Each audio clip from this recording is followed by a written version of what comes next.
tal. Eu não sei se foi aqui que eu falei, tô eu conversando, né, com um moço, a gente lá na igreja está criando a cultura de visitar os visitantes, né, e tem surtido efeito. E o que acontece? Eu cheguei para esse moço e falei, eu vejo que o senhor frequenta sempre o culto, mas o senhor não toma uma decisão por Jesus. Aí ele contou a experiência dele com a bebida. Aí eu contei a minha experiência com a bebida. E eu falei para ele sobre tudo o que aconteceu comigo. Desde eu chegar em casa alcoolizado, da minha irmã me dar banho, de eu ficar desacordado, tá entendendo? De eu ter conta na barraca, essas coisas todinhas, ao meu processo de transformação. O que eu quis dizer para ele? A gente tá na mesma condição, com uma diferença. No afogamento, eu sou aquele que segurou a corda que o salva-vidas jogou. E o que não pega a corda vai sendo levado. Agora, tanto que segurou a corda quanto que soltou, não tem mérito. Mérito tem aquele que jogou a corda. Então eu não saí do rio porque eu sou melhor do que ele. Eu saí do rio porque eu segurei a corda. Mas eu não saí do rio só porque eu segurei a corda. Eu saí do rio porque essa corda estava com alguém. Se essa corda tivesse solta, eu ia continuar na correnteza. Entende? Então eu não sei se dá para perceber que assim, é isso que infelizmente falta aos cristãos. Então, quando o pessoal da esquerda, e quando a gente fala de esquerda e direita, seria legal você ir lá atrás, em história geral, Revolução Francesa, Robespierre, coitado, plantou e colheu um negócio lá, mas é outro assunto. E aí acontece, vê lá o que era, porque hoje é um outro negócio, né? Como disse o Cabo Daciolo, tá todo mundo querendo te enganar, mas vou pegar eles. E aí nesse caso, em relação a isso, né, o que acontece? Com todo respeito a quem é fã do Daciolo, tá? Esqueci que hoje não pode brincar com esses negócios. Aí nesse caso, né, em relação a essa situação, né, por exemplo, o caso do aborto. Primeiro, eu não tenho a capacidade de engravidar, mas eu fico pensando como é que seria a minha vida se eu tivesse sido violentado sexualmente. Então, eu fico olhando para a minha situação e fico pensando como é que seria a minha vida, né? É um ponto. Só de ser violentado, sem nem engravidar. Aí vamos pensar numa outra situação, né? Digamos, tá ali, você casada, coisa de 1 ano e 6 meses só, né? Você tá ali curtindo o início do seu casamento, sua esposa tá lá para dar luz e o médico fala assim, ou ela ou a criança. Bem, se tiver 30 anos de casamento, 40, não sei, mas pelo menos com 1 ano e 6 meses, eu acredito que não vai ser uma decisão fácil. Agora, quem está de fora, vendo o jornal, comendo pipoca, é fácil dar opinião. A pergunta está lá. Olha só, não estou dizendo que não é pecado. Não estou dizendo isso. Só estou dizendo que é o seguinte, de nós calçarmos o sapato dos outros. Falar que o adolescente lá está fornicando é mole. A pergunta que se faz é, quem era eu na minha adolescência? Falar do pai dos outros que bebe cachaça é mole. A pergunta é o meu filho, para onde ele vai quando ele sai sexta-feira e só volta no domingo de tarde. Então, é como eu disse, se a gente tomar mais conta da vida da gente, a igreja melhora, a gente melhora, a sociedade melhora. Se a gente ficar tomando conta da vida dos outros, a gente não melhora os outros, porque toda crítica provoca um sentimento de autodefesa. Então a pessoa criticada ela vai tentar provar para você que você está errado. Agora, se você cuidar da sua vida, aí você se torna padrão. Aí as pessoas olham e falam assim, poxa, eu quero isso para mim. Né? Um camarada que está pensando em largar a mulher, né, com seus 30 anos de idade, olha para mim, com 44, com 20 anos de casado, possivelmente ele fala assim, poxa, se o Roberlan aguentou, eu também posso aguentar. Né? Ou então, de repente, um pastor que está há 2 anos no ministério pensando em desistir, quando ele me vê 10 anos na minha igreja, ele pensa, se o Roberlan aguentou, eu também posso aguentar. Então, é melhor isso do que ficar apontando o dedo para os outros. É melhor você ser uma boa referência do que você ser a palmatória do mundo. Até porque você está atirando em todo mundo, mas agora, e sua vida? Né? Como Jesus fala, sepulcros caiados, por fora está tudo pintadinho, mas por dentro está cheio de imundície, como todo mundo. Né? Até porque ninguém é mocinho. Né? Todo mundo é vilão, todo mundo precisa da graça de Deus, todo mundo tem uma maldade, todo mundo tem aquilo que Paulo fala, o bem que eu quero fazer eu não faço, o mal que eu não quero fazer, esse eu faço, miserável é o que sou. Quem me livrará do corpo dessa morte? Olha o desespero do cara. E era o apóstolo Paulo, hein? Não era Roberlan Julião, dali, que pastoreia a igreja lá em São João de Meriti. Tá entendendo? Não era esse negócio, era o apóstolo Paulo. Tá entendendo? E aí você olha quantos textos o cara deixa, olha quantas igrejas o cara planta, olha o ministério desse cara, e ele dizia que em mim, isto é, na minha carne, não habita bem algum. E aí eu vejo uns crentezinhos meia boca aí arrotando caviar, né, comendo ovo cozido. Aí é com cada um. Eu entendo que é o seguinte, crente, olha só, prega o evangelho, prega contra o pecado. Mas é como, por exemplo, quando vocês que são pais de gente maior, porque o meu não adianta argumentar muito, né? O meu não adianta argumentar. Aí nisso, por exemplo, o que você faz? Você briga, você ralha, se for o caso dá uma chinelada, mas depois você vai dar um abraço. Você dá o presente de Natal, você dá um beijo, chama para conversar e diz, fiz isso por causa disso, disso. Então você briga, mas você não odeia. Ele é alguém importante para você. E era para as pessoas serem caras para nós também. Independente de quem elas sejam. Crente quer ficar zoando Lula? Zoa. Só que não era para a gente tripudiar. Tá entendendo? Quer ficar acusando o Guilherme de Pádua, que matou a Daniela Pérez? Faça. Só que não era para a gente tripudiar. Eu não estou dizendo que era para a gente pegar no colo e defender. Né? Porque às vezes as pessoas escutam o que a gente não fala. O que eu estou dizendo é que assim... Pecado é pecado. Agora, pecador é pecador. São coisas diferentes. E aí, qual é a nossa crítica? Já há, né, uma prescrição legal para que a mulher que foi violentada ou a que corre risco de vida, dependendo da situação, decida abortar. A lei já tem esse mecanismo. O problema é que o pessoal agora está querendo outra coisa. É como assim, eu vou lá, né, pro baile, era só mais um Silva que a estrela não brilha, né? Aí eu tô lá de boa, porque esse dá pra cantar, né? E aí nisso, tô eu lá, aí a menina engravida de carreirinha, não vou explicar o que é carreirinha, aí tá, acontece um negócio desse, aí tô grávida. Ih, mas não sei quem é o pai. Por que você não sabe? Tá de carreirinha, dona. Aí nesse caso, vamos lá, beleza, engravidou. Meu corpo, minhas regras. Então, por exemplo, quem não pôde decidir nada é que morre. E isso a gente tem que condenar. Mas entende? A gente está condenando uma prática. Porque se é para condenar, vamos condenar os hipócritas religiosos. Vamos condenar os cristãos que, em vez de estar pregando o evangelho, estão fazendo, estão tramando coisa na igreja, um contra o outro, puxando o tapete um irmão do outro. Porque nós pecamos com mais conhecimento e pecamos naquilo que condenamos. Então, se é pra gente ficar com bronca de alguma coisa, que fiquemos com bronca de nós. Há tantos anos o evangelho no Brasil e olha como é que as coisas estão. Se você, por exemplo, for ver quantos presos, quantos meninos em internato, quanta gente no movimento de drogas que tem nome bíblico. Quanta gente, né, internado, né, com problemas psiquiátricos graves, né, com nomes bíblicos.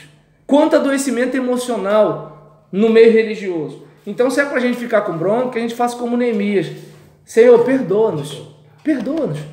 Porque a gente tem muito mais culpa, se a gente for pensar assim. Nós temos o Espírito Santo, nós temos o Evangelho que liberta, nós somos a coluna e firmeza da verdade, nós somos o corpo de Cristo, nós somos a igreja de Jesus, nós somos a comunidade do reino de Deus. E o que, como diz o hino do HCC, o que estou fazendo se sou cristão? Fala, Jorge. O irmão falou desse ponto aí. Eu estava olhando hoje que muita gente critica a Globo e a Unicef. Hoje eu estava olhando eles com um galpão e as crianças tudo arrumadinha, roupinha. Eles trabalham ajudando as crianças na escola. Né? Os professores, eles só participam daquilo se eles tiverem boas notas. Entendi. Né? E eles são, é tudo organizado. Às vezes as pessoas falam, mas não vê essas coisas. E a nossa instituição evangélica, né, não tem esse. Tem um outro projeto também que eu já vi, que trabalha com as crianças, por exemplo, do Nordeste. Então, dando aula às crianças, dando reforço escolar, alimentando as crianças. Tem um grupo que sai de São Paulo, que não é evangélicos. Eles compraram um ônibus, eles saem com um ônibus lotado de mantimento, vai lá para o Nordeste, onde tem aquelas crianças, os adultos, trabalham com eles, dando aula, reforço escolar também. E muitas das vezes, nós mesmos que somos crentes, né, não fazemos isso. É importante é importante só frisar que você só sabe que isso aconteceu porque tinha mídia para cobrir o que aconteceu. Então, a gente precisa também observar que muitos evangélicos podem estar fazendo, mas eles, como não tem mídia para divulgar, a gente talvez ache que não estejam fazendo. Tá entendendo? Assim, bom a gente ter esse cuidado. E uma outra situação. Não, claro. E é bom a gente observar uma outra situação. Ah, mas a Globo tem muita podridão. É simples. Era só a gente não assistir. Só que a gente fala que a Globo tem podridão, mas a gente assiste a podridão, né? Então é complicado. Porque a mídia, ela trabalha com audiência. Se ela faz isso, é porque tem gente para ver. Se não tivesse gente para ver, não faria. Olha quantos evangélicos nós temos. O problema é a qualidade de evangélicos que temos. Então é o que eu estou dizendo. A energia que a gente vai gastar para tomar conta da vida dos outros, a gente toma conta da nossa vida e tudo vai fluir, né? Então vamos seguir. É sempre você, né, Marcelo? Aí nesse caso, não, é você que começa. E aí nessa situação, foi bom? Pronto, então não vou culpar você mais não, vou trazer elogio para mim. Aí nesse caso, então, em relação à questão do método científico, página 17. Em seu sentido mais geral, método significa a ordem que se deve impor aos diferentes processos necessários para atingir um objetivo ou um resultado desejado. Em ciência, método é o conjunto de processos que devem ser empregados na investigação e demonstração da verdade. Então a gente observa que assim, o método ele é um meio que a gente usa para quê? Para chegar naquela verdade ali, que obviamente assim, a pós-modernidade discute um pouco essa questão, mas aí assim, a gente verifica que a ciência ela vai sendo contestada ou reforçada de acordo com as teorias que vão surgindo. Evidentemente, o método não substitui o talento e a inteligência do cientista. O método também tem seus limites. Não ensina a encontrar as grandes hipóteses, as ideias novas e fecundas, que dependem mais dos esforços de compreensão e reflexão do cientista, em alguns casos de sua genialidade. Porque se fosse o método, todo mundo seria o máximo, né? Mas não, a gente verifica que nem todo mundo é um Einstein, né? Então, só para ter uma ideia. Então, o que seria, né, a ciência em si? Seria esse modo sistemático de explicar, né, um grande número de ocorrências semelhantes. O método científico ele segue o caminho da dúvida sistemática, da dúvida metódica, que não se confunde com a dúvida universal dos céticos. Não é aquela coisa, eu não acredito porque eu não acredito, eu não acredito porque não tem como ter a verdade. Não, eu duvido e por causa da dúvida eu vou investigando. É como, por exemplo, o Jorge falou um negócio. O que eu fiz? Eu provoquei uma dúvida. Por que provoquei a dúvida? Para chegar na certeza. Então, assim, não é uma coisa dogmática. Eu creio, ponto, acabou. Não é isso. Entendeu? Ciência é ciência, fé é fé. O problema é que tem gente que quer misturar as frequências, né? Até porque, se você observar bem, a ciência, ela trata com o como, né? E a fé, ela trabalha mais com o porquê, né? Então é uma questão do tipo, o que é a morte? A ciência vai descrever, né? Agora, se a gente perguntar o que é a morte? Olha, a morte é o que acontece por causa disso, disso. Entende? Mas por que o meu marido tão novo, ele levou aquele tiro, né? O cientista vai dizer, porque em determinado lugar, de acordo com determinado movimento, a bala tal, o projétil, né, tal. Aí, no caso do teólogo, né, olha, existem coisas que a gente não entende, né, mas algumas coisas acontecem e pode contribuir para o nosso crescimento, para a espiritualidade de pessoas e assim por diante. Por exemplo, uma menina da nossa associação meritiense, ela deu um testemunho em nossa igreja agora esse domingo, a Mariana, e ela estava indo para o curso de inglês, ou voltando do curso de inglês, e aí teve um tiroteio lá em Vila dos Teles, ela levou um tiro, né, que acho que pegou na costela, furou intestino, baço, estômago, né, e aí nisso pegou uma parte da vértebra dela e ela não sente absolutamente nada, né, da cintura para baixo. E é interessante que ela estava dando o testemunho dela, a igreja quieta, as crianças quietas, né? E aí teve glória a Deus, aleluia, aplausos. Quase que eu pensei assim, meu Deus do céu, isso aqui é a igreja batista tradicional, né? Parecia, né, que estava tendo fogo naquele lugar. E aí eu olhei assim, eu falei, meu Deus, é a minha igreja que está desse jeito, né? E aí o que acontece? Só que Deus, para tocar o coração da minha igreja daquele jeito, ele usou o quê? A tragédia de uma menina.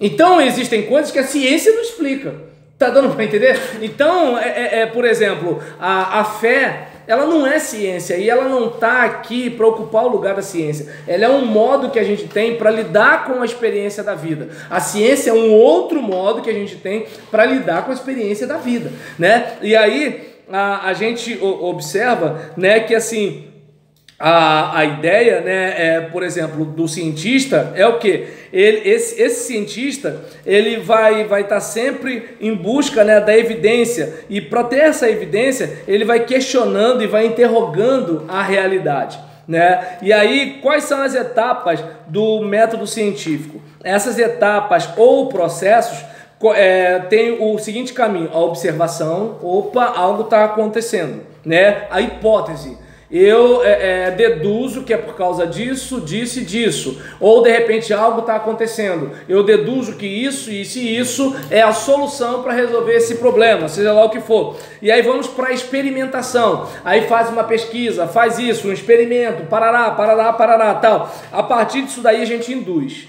Então, em decorrência disso, a gente observa que a situação é essa e essa. Ou ao contrário do que a gente defendia no início da pesquisa, não é nada disso do que a gente defendia antes da pesquisa, né? E aí surge então a teoria. E qual a diferença do método para o processo? O método é aquele procedimento sistemático que é constituído das etapas, né? Que é a aplicação específica do plano.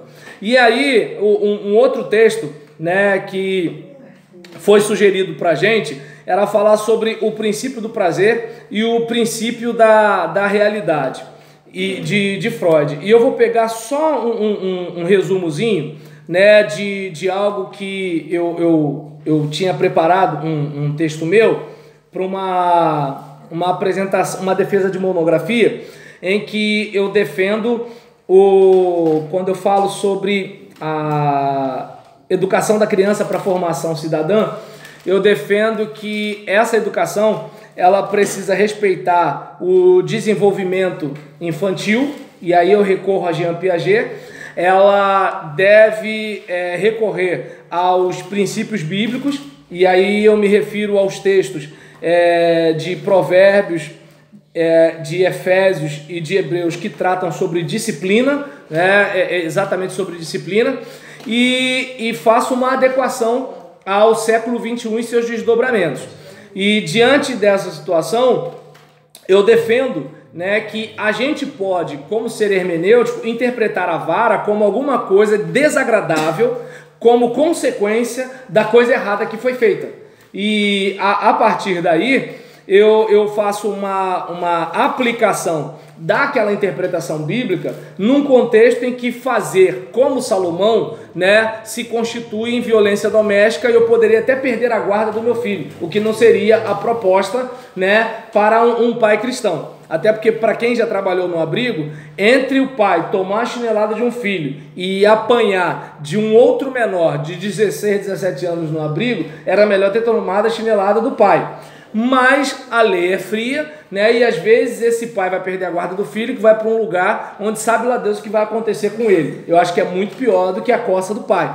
Mas não adianta discutir isso. Eu preciso aprender a lidar com esse tempo, porque antigamente não existe mais, né? E aí, em relação a esse caso, eu falo, né, sobre o provérbio, né, até mesmo que fala sobre a importância da vara, né, da disciplina. Eu digo, né, que essa ideia ela encontra suporte Não que a gente dependa, né, de Freud para isso, mas do pensamento freudiano relacionado ao conflito entre o prazer e a realidade, né? Até porque a proposta do meu trabalho recorreu ao pensamento freudiano, lembrando que o indivíduo ele é dirigido inconscientemente pelo princípio do prazer, né? Então é como, digamos, meu filho está injuriado com o negócio, e aí a gente coloca: roda do ônibus, roda, roda, roda, roda, roda, roda. Ele pode estar chorando. Entendeu? Ele de repente está chorando, está injuriado, e a gente começa a cantar: as mamães no ônibus desenchiu, desenchiu, desenchiu. Ele começa a rir, né? E aí, por exemplo, é o princípio do prazer. Está inconsciente dele. Ele tem prazer com aquilo. Quando a gente tenta dar, por exemplo, um pedaço de banana, um pedaço de maçã, uma colherinha de mamão, ele não gosta. Mas se a gente der surpresa de abacaxi, ele come, entendeu? Se a gente der um pedaço de quibe, ele come na maior tranquilidade. Então a gente percebe que assim, é o prazer. Ele não tem consciência disso, ele gosta, curte e pronto.